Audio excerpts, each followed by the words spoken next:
We think it's really important to bring in retailers and others in other businesses. And so without further ado, introduce. We have Brian Cornell, who joined as CEO of Target in August. Great. Brian? Brian?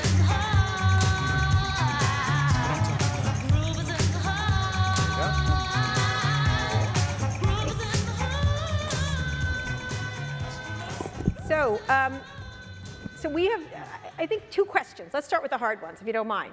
You know, since you're a newbie. Why not? I'm sitting here in a Target red chair. Let's start with some tough questions. Okay, yes, it's not a Target red chair. It's not, but still, it has the Target colors. Hacking, or will there be stores in the future at all? Which one would you like? Well, why don't we start with a hacking question? All right, okay. So I've been in this role for 10 months now. Right, so it's not your fault. It's not my fault. Okay, all right. But I also feel like I'm wearing a sign. You know, please ask Brian about hacking and cybersecurity. Right. Because I rarely go a day without someone asking me questions about what's happening in the space and where we are. Okay. And it's a really important topic. Now, fortunately for Target, we know the guest has moved on. This is not something they're talking about on a regular basis, but we are. Every single day. We worry about cybersecurity. We know we need to make sure that we continue to take our game to the next level. Can you explain where you are in the process of making sure something like this doesn't happen again? And can you make that promise? Jason, we're in a really good place today. We have an incredibly talented and experienced team in place, a cybersecurity leader that is one of the best in the industry. We've made significant investments to make sure we have the best detection, that we can monitor, that we can contain issues. And we're not only investing in the back end, you know, we're taking a very important step as an industry leader, and we're changing all of our front-end systems. So moving to chip and pin to make sure we can provide the safety that our guests need, to make sure we have the right payment systems in place, the right encryption, to make sure that we can guard that data very carefully. But this is a big issue.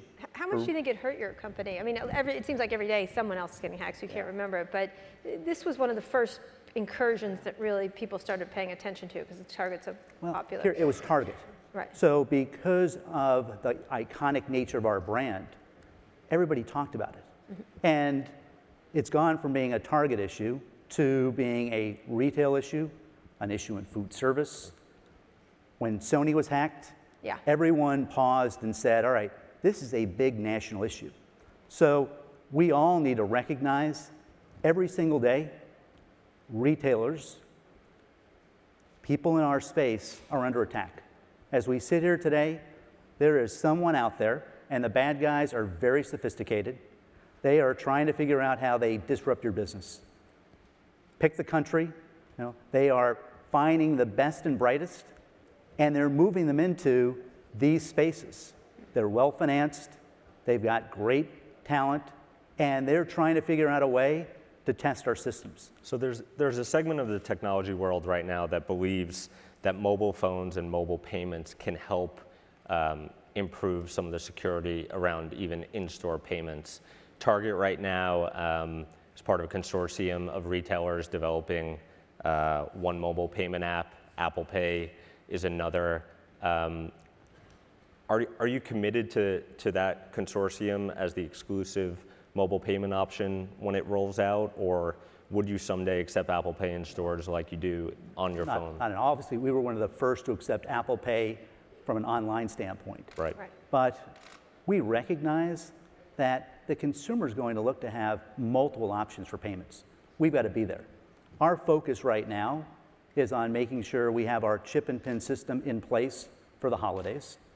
But down the line, we want to make sure we have a system that accepts the payments and the type of payments that our shopper and our guest is looking to use. So why not do it immediately? Why not just have it in place? Yeah, it's a very simple area. It all came down to, it was all about focus. Right. And I personally made the decision that we can't distract our team right now. Mm-hmm. It is a major undertaking to convert from our current payment system to chip and pin. Right. Every one of our registers, all the back-end systems, putting tokenization in place, it's a major effort. And I'd love to have Apple Pay in our system right now. Now, I personally sat down with Tim Cook and his team. They know we're committed to it, but I told them before we move any further, we have to complete the work on chip and pin. And when that's done, we're going to be open-minded to whatever form of payment the guest wants to use. But we had to be focused. We had to make some tough calls. And back to the question of safety, I want to make sure we provide our guests the most safe, secure systems possible. So a tough call, but I've made quite a few tough calls recently, and this is the right thing to do for our business. Okay, let's talk about some of those tough calls. One is you came in, so you've been CEO now 9 or 10 months, is that correct? 10 months. It's gone by quickly, but it's only 10 months. You came in, you shut down the Canada operations completely. You've had some cuts at headquarters as well. Did you come in with your mind made up that in order to compete, you needed to make drastic change like that?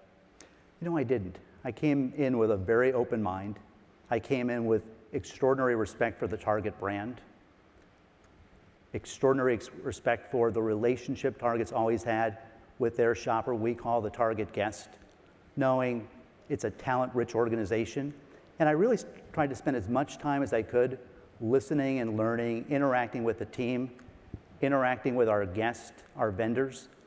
But it quickly became apparent to me, after spending significant time looking at our Canadian operations, that we'd gotten off to a very disappointing start.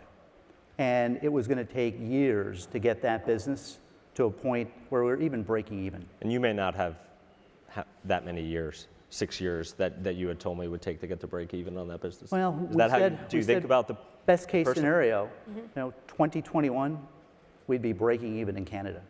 And to get there, we were going to have to put close to $1 billion of additional CapEx into Canada. So when we looked at the different options, and we considered lots of them, could we exit certain cities? Could we shut down 1 or 2 DCs? Do we focus on a handful of stores in major cities? The best choice for the business and shareholders was to step away from Canada, a market where we should have won, and put all of our resources back into the US. So I didn't expect to make that decision. When I joined the company last summer, I certainly didn't expect to be sitting here today saying we were out of Canada. So what is the issue? I mean, one of the things I was saying, the future of stores, I'm not kidding, I covered retail for many, many years, and I saw I'd covered a lot of closings of the original department stores, which I think were the first shot across the bow, newspapers and others.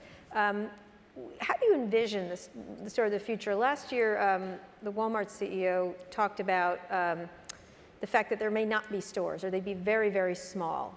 And then you would have things delivered to you. It might be just a distribution center, and you'd go and look at certain things.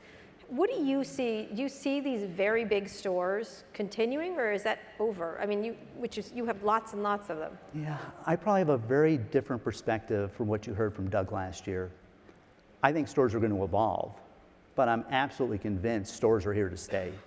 And one of the things that I'm watching, and you're seeing this, is even some of the traditional, some of the original online retailers, well, now they're getting really innovative. They're opening up stores. I was with the CEO of Warby Parker a few weeks back. Terrific executive. I mean, Neil's a great leader, and they built a great brand. What are they talking about? They're talking about the fact that they're opening up stores throughout the country in major cities. And why are they doing that? Because their consumer, their shopper says, we love the brand, we love the online experience, and we'd be really happy if there was a physical location we could occasionally shop. What does that store look like, though? Because I was just in the Warby Parker store the other day. Are those Warby? No, these are cheap Costco glasses. I don't buy expensive glasses. And they're lovely at Warby Parker. I'm not trendy enough for Warby Parker. So they're almost like pop-up stores. They feel like they have got a feeling about them. They're like almost like an Apple store. People come and look. It's very social. It's just an experience. It's an experience. Very small. Do you imagine that these giant mega stores will be around? The idea that you wander around with a giant cart and collect things seems ridiculous to me on every level going forward. Yeah. Well, each and every week we have over 30 million guests visit our stores. Right. They still like to shop that physical environment. But I think it's going to evolve. And if I were to think about our vision, where we see Target heading going forward and how we meet the needs of today's guests, we really think about the fact that they shop on demand. Sometimes they want to shop in our stores. And when they're there, you use the term experience, we have to provide them a great experience and continue to raise the bar. Can you talk about some of the things, your specifics on what you think needs to be done there? Well, we've stepped back over the last year and really spent a lot of time understanding what is the guest looking for Target to deliver? How do we make sure we differentiate ourselves? And in many cases, they brought us back to our roots. They told us that when they think of Target, there's certain categories that we're now calling signature categories, style. They expect us to deliver a great experience in apparel, in home, in beauty. Many young moms start their relationship at Target when they're having their first child. Baby and kids, really important. As I travel around and I interact with our guests, so often the story comes back to, well, I started shopping at Target when I had my first child. I bought the first car seat here, the first stroller. I found diapers at Target for the very first time, and it builds a lifelong relationship. And we also know, because of the type of guests we attract, wellness is really important. So standing up those categories in our traditional stores, really important. But I also recognize, and you've been talking about this throughout the conference, consumers and shoppers interact differently today. Sometimes they want to click from their desk or their kitchen, and an hour later, pick up at one of our stores. Well, I think it's a huge advantage. I've got 1,800 pickup locations, and I've got to continue to evolve that to make that even easier for the guest. But I want to be able to shop. I want them to be able to click and pick up at our stores. And then we know we have to be able to provide them with home delivery. I guess what I'm talking about, does it have to get bigger? I mean, because I'm one of those mothers. I bought my car seat at Target. I bought a lot of things at Target. And it used to probably be a more enjoyable experience in the store than it has been recently. There's something that changed.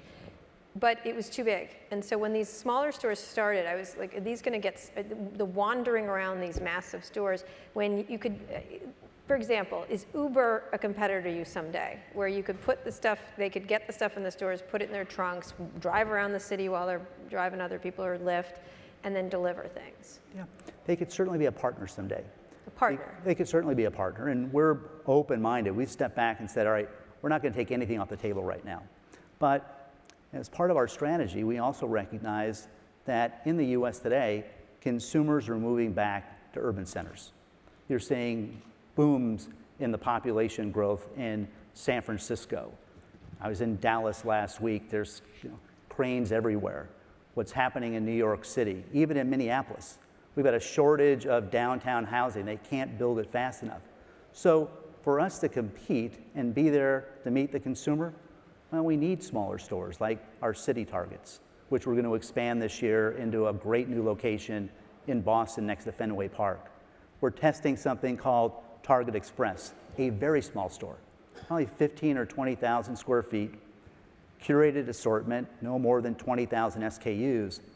But the magic behind both city Target and particularly those small stores is I want our guests to be able to experience the store and then also have access to all the product we have in our assortment. So they can order and pick up in those locations. So those stores... Do you have lockers or anything like that in stores today? I like this locker concept, so we're looking at it. I certainly envision in the future lockers are going to play a role so that we provide the ease of ordering and pick up at our stores when you want to. Some of that's going to be in those 1,800 traditional stores. Many will be in these smaller urban settings where, again, the store functions as a place to shop, but also as a pickup location, as a depot. Go ahead, Jason. So last night I was doing what an e-commerce and retail nerd does and going around the crowd and asking them what % of Target's overall revenue do they think digital accounts for. Guesses were 10%, 20%, 30%. I told them the most recent number is 2.8. Which works out to about a couple $1 billion business, I believe. What do you think when you see that number? I think about huge upside. I get really excited about it. And as part of our strategy going forward and some of the commitments we've made to our investors, we're looking to grow that business by 40%. The last 3 quarters, third and fourth quarter of 14, we just reported last week our first quarter 2015 results. We're growing close to 40%. What do you have to do to do that? I mean, first of all, we haven't mentioned Amazon at this conference, I realize now, at all, which is kind of interesting in and of itself. How do you look at the Amazons of the world now? And then I want to get to Pinterest too, because they're a partner of yours. How do you look at Amazon now? Retailers have gotten nervous about Amazon. They go through different feelings about it. How do you look at and I'm using Amazon as a proxy for a lot of these different Well, I look at shopping them as services. one of our many competitors. And if you're in a space like ours, you're competing every single day with lots of different retailers. So they're one of the competitors. In some ways, as a traditional retailer that's now moving into this omni-channel arena, I think we almost need to say thank you to Amazon. Because over the last few years, they've taught the American consumer how to shop online. But they don't own that relationship. And we have a very strong brand. I mean, Target, despite some of the things we started with breaches and cyber attacks, it's still an amazingly strong, iconic American brand. We've got this great relationship with shoppers, and when they shop our stores and online. But has it taken too long for you to get there? Like 2.8 is rather low. Billions as it might be, you're a huge company. Amazon's been around for a while. I mean, do you feel like retailers have not, just the way Hollywood hasn't gotten to it fast enough, do you feel like what happens within your companies where you don't really get that this possibly could be your business of the future, period? Well, I think we've gotten to a point where we're completely aligned around the fact that this will be part of our future. And it's a small base. I mean, 2.8 is where we are today. Growing at 40% will expand that number pretty quickly. And we're making a huge commitment. We brought in great talent. We're going to spend $1 billion this year alone in technology and supply chain enhancements. We're going to continue to make sure that our guest recognizes we're in this space, because as we look inside of our business, our most profitable, our most valuable guest is the one that shops both in-store and online. They spend almost 3 times more than an in-store shopper only. So once they start experiencing the store and recognize we can meet their needs online, that relationship really starts to grow. So inside of our organization, I can tell you, as we sit here today, there is no doubt we are committed to that business. We're not walking away from stores, because we think the combination of stores and that in-store experience, the fact that our guests can shop online and has 1,800 convenient pickup locations, and we leverage our assets. I'm shipping from many of our stores today. And that allows us to deliver product very quickly in these local communities. So Amazon has dumped a ton of resources and time into Amazon Prime. Mm-hmm. They don't come out and give numbers, on anything. But there are reports that say Amazon Prime shoppers spend 2 times, 3 times as much as non-Amazon. Do you need a delivery service like that, membership program like that? Walmart's testing one, eBay's testing one in Germany. How do you think about how that type of program fits with Target? Jason, I think it's one of the secrets within our company, and we've got to start telling the story more aggressively. Red Card? We already have one of the great programs, and it is the Red Card. For our Red Card holders, one, they save 5% every time they use the card. But for them, we've already been shipping for free. So we already have our Prime service in place. And those Red Card shoppers spend significantly more than non-Red Card shoppers. So as we think about the future, building out loyalty, making sure we're delivering the services that our guest is looking for. But we've got a very competitive mechanism in Red Card. And we've just got to continue to stand that up as we go forward. So at a very high level, when you think Amazon, I think a lot of people think convenience. When you think Walmart, people still think low prices. For a bunch of years, I think people would think Target, cool, also low prices, great deal. And then somewhere over the last couple of years, it seemed like people don't know what to think. I don't know what to think. So what do you want people to think when they think Target? And are you there today, whatever that mission is or one-liner is? Well, when I was back in the green room before we walked out here, and your staff greeted me, and they said, I want you to sign this book. They want the CEO of Target to sign the book. Yes. Kara loves Target. I do. And that's the magic force. And you're right. Over the last few years, we did drift away from that. And we recognize that as a reaction to the economic downturn, our traditional brand promise of expect more, pay less, well, we lost the balance there. We started spending a lot more time on the pay less side of the equation and a lot less time on the expect more. So we've gotten back to our roots. We're focusing on great style, which means we're committing to understanding trends, delivering great design, innovation, newness. And if you look inside of our recent quarterly results, we said we were up 2.3%. Those are our comps overall. But in our signature categories, apparel, home, beauty, we were growing at twice that rate. So it tells me when we get back to that brand promise, the guest is rewarding us with more trips into our store and more visits to our sites. How do you get more, this is the last question, then we'll get to any questions people have. How do you get more growth? Because again, I'm not trying to harp on this store thing because I'm convinced nobody's going to drive cars someday, and I'm convinced I think it's all going to be self-driving, and I don't think you're going to go to stores. I just don't. It's long term. I'm talking about a long term. There'll be stores like the Warby Parker, more experiential stores, just to look and admire things. So that they're fun, and like the Apple Store sort of pioneered that. And the Apple Store is not as fun as it used to be sometimes too, and they're redoing it. Angela Ahrendts is redoing that experience, although it's still pretty fun. But how do you do that? Where do you get the growth? Talk about like Pinterest, for example. That is the one that's been linking a lot with stores. How do you look at that relationship? Are they your friend, where they help you get more people to shop Target, or someday are they your competitor? Yeah. They're great friends and terrific partners today. And one of the things that makes that relationship work so well is we have a very common consumer, shopper, and guest. So the consumers that are going to their sites, they're also shopping our stores and coming to Target. So leveraging the relationship we have there, really important. But your question— What are you doing? What do you do? What works with something like a Pinterest for you? Well, we've tried to bring it to life in store by really flagging some of the items that are most popular on Pinterest, work with them to make sure that we've got the right linkage. But to your question about growth, I want to make sure I can answer that. Right. Because that is the ultimate question. When we sit here 5 or 10 years from now and we look back on Target, we're going to be successful first if we continue to drive traffic to our stores, if we drive more visits to our site. And we really think there's 5 areas that we have to focus on to do that. We have to become a omni-channel retailer and really embrace this on-demand shopping. The in-store experience has to improve. It has to be more exciting. We've got to make sure it's really easy to click and collect product.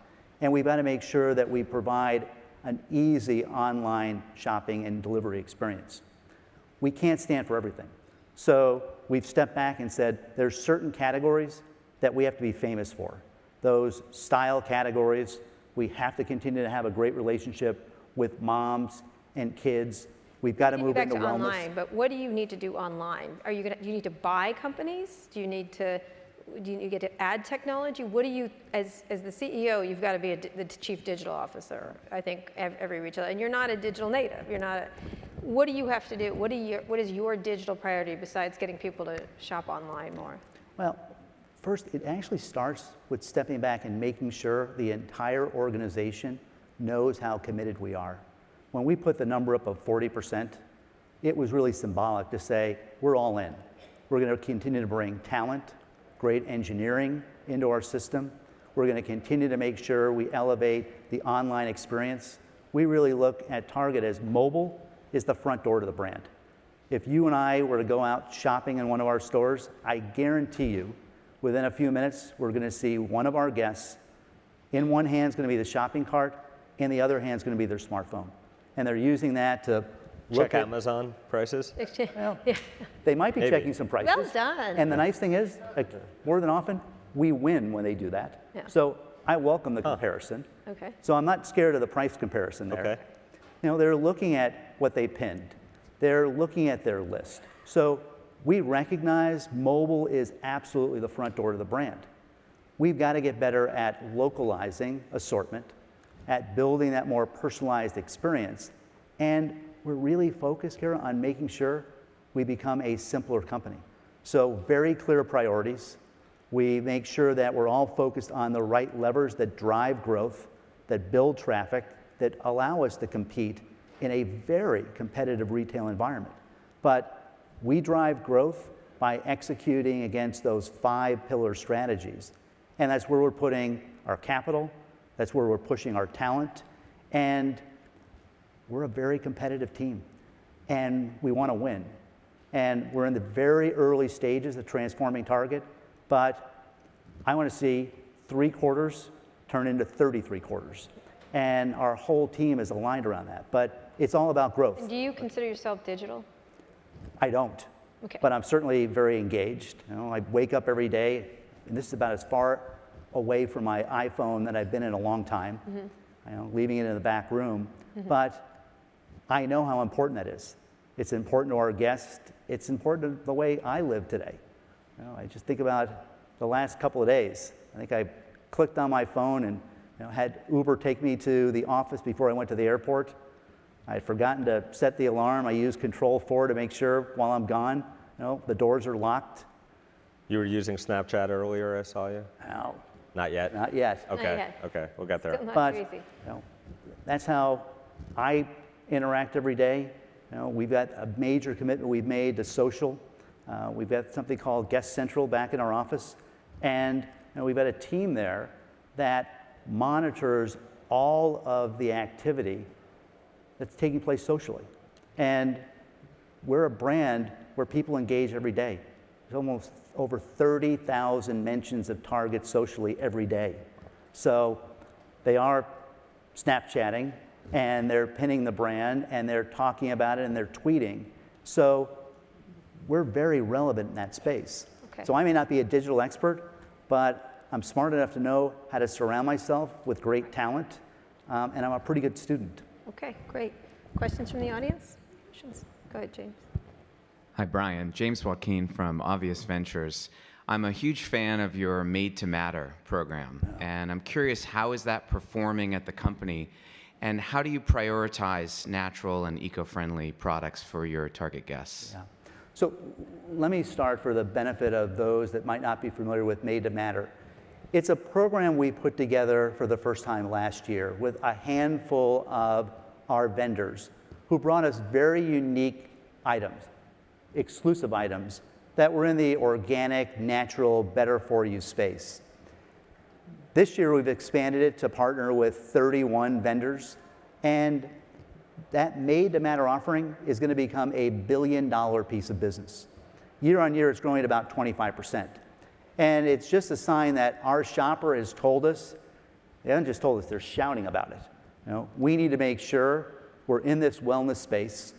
As we look to reinvent and reposition food, they've clearly given us the marching orders that we need more organic products, more natural. They're very concerned with gluten-free. More and more, it's cleaner labels. And there's a growing sentiment around GMO-free products. So the guest is voted, and as we look to curate the right products on their behalf, we absolutely know Made to Matter, and really reinventing our overall food assortment so that we have the on-trend products that they're looking for, that's a real essential for us. But it's off to a great start, and the growth rates that we're seeing and the reaction from our vendor partners has been terrific. John? Brian, I'm curious, there's a lot of attention on security and discovery before the sale, payments at the point of sale. I'm curious about after the sale. Ron Johnson, formerly of Target, is working on Enjoy. There's starting to be some focus on how you apply technology to improve the customer experience after the sale. What is it that you think Target can and maybe needs to do to apply technology after the sale? Yeah. Well, we're putting a big premium on both something called localization, but importantly, personalization. How do we make sure that we really continue to build that experience before, during, and after they shop? So we're in the very early stages of testing some new loyalty programs, but we think they're going to complement things like Cartwheel, where we've already had almost 15 million guests download that app because they love the interaction with the brand and the fact that there's mobile couponing. We want to make sure that they recognize when they swipe their card, they use that red card, you know, here's the 5% I'm saving.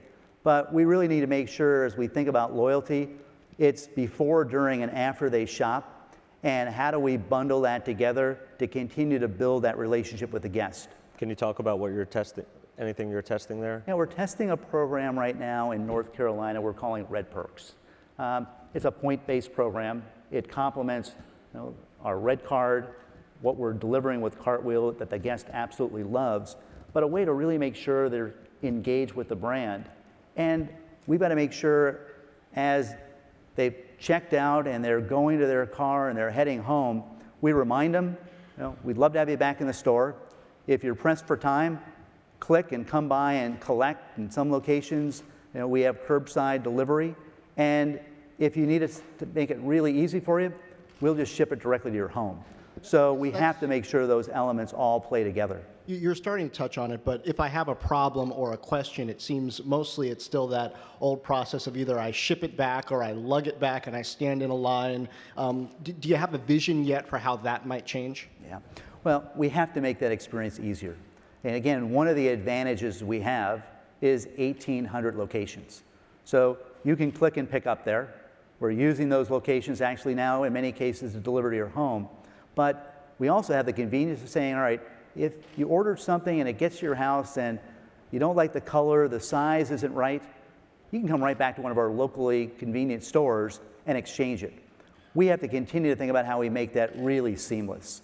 So the commitment to using our stores, not only for the great experience you have when you shop, but as a place to pick up product, I think we can take that to an entirely new level.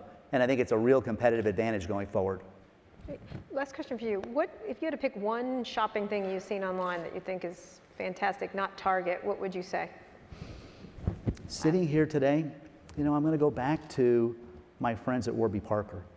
I think they've done a great job of making it really easy, giving you a choice to say, you know what, you may not get it right the first time, so pick 4 or 5 pair. Tell me which one you like. And that convenience and ease, I think, Why is don't terrific. you buy them or get into that business or do something like that? Well, right now, Kara, I think it's really important for us to stay very focused on the agenda and the initiatives in front of us. We're going to be very open-minded. There's going to be opportunities for us to say, are there great tuck-in opportunities? But right now, you know, we're very focused on executing our strategy, continue to build out our omni-channel capabilities, elevate the awareness of the fact that, wait, with Red Card, you do already have all the benefits of a Prime. It's free shipping. You know, how do we make sure those signature categories come to life very differently? So the next time you're in one of our stores, you say, wow, the experience is a lot better than it was a year ago. So we have a very clear set of priorities. And today, we think focus is really important. Right. Making sure we're very focused on driving growth, enhancing that relationship, bringing traffic back to our stores and visits to our site. Great. Thank you so much. Thanks for Brian. having me. I Brian. appreciate it.